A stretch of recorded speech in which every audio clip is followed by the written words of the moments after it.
माँ दुर्गा के 9 रूपों की कथा, जिन्हें नव दुर्गा कहा जाता है, नवरात्रि के दौरान विशेष रूप से पूजित होती है।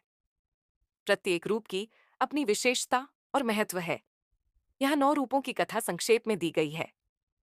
1. शैलपुत्री कथा। माँ शैलपुत्री का जन्म हिमालय के राजा हिमवान और रानी मैनावती के घर हुआ था। उन्हें सती का अवतार माना जाता है। इन्हें पर्वतों की देवी भी कहा जाता है। जब देवताओं ने माँ दुर्गा की आराधना की, तब उन्होंने इस रूप में प्रकट होकर असुरों का नाश किया। 2. ब्रह्मचारिणी कथा। माँ ब्रह्मचारिणी ने भगवान शिव को प्राप्त करने के लिए कठिन तपस्या की। उन्होंने कई वर्षों तक तप किया और अपनी भक्ति से भगवान शिव को प्रसन्न किया। उनका यह रूप भक्ति और समर्पण का प्रतीक है। 3.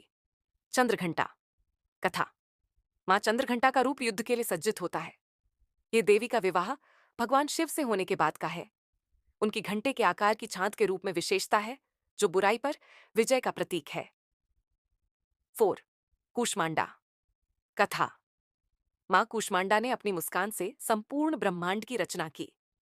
यह रूप शक्ति, सृजन और ऊर्जा का प्रतीक है। उन्होंने सभी जीवों को जीवन और शक्ति प्रदान की। 5. स्कंद माता कथा। मां स्कंद माता भगवान कार्तिकेय स्कंद की माता है। यह रूप मातृत्व और प्रेम का प्रतीक है। मां ने अपने पुत्र को युद्ध की शिक्षा दी और बुराई का अंत किया। 6. कात्यायनी कथा। मां कात्यायनी अर्षि कात्यायन के तप से प्रकट हुई। उन्होंने महिषासुर का वध करके संसार को उसके आतंक से मुक्त किया। यह रूप शक्ति और साहस का प्रतीक है। 7. कालरात्रि कथा। मां कालरात्रि का रूप अत्यंत उग्र होता है। उन्होंने दुष्ट असुरों का संहार किया और संसार को अंधकार और भय से मुक्त किया। यह रूप नकारात्मकता और भय को समाप्त करने का प्रतीक है। 8. महागौरी कथा। मां महागौरी का रूप अत्यंत शांत और सौम्य होता है। यह देवी पार्वती के तप से प्राप्त रूप है, जब उन्होंने भगवान शिव को प्रसन्न करने के लिए कठोर तपस्या की। 9. सिद्धिदात्री कथा। मां सिद्धिदात्री सभी सिद्धियों की दात्री हैं। यह रूप ज्ञान, सफलता और मोक्ष का प्रतीक है। उनकी कृपा से भक्तों को सभी इच्छाएं पूरी होती हैं। मां दुर्गा के ये 9 रूप विभिन्न शक्तियों और गुणों का प्रतिनिधित्व करते हैं।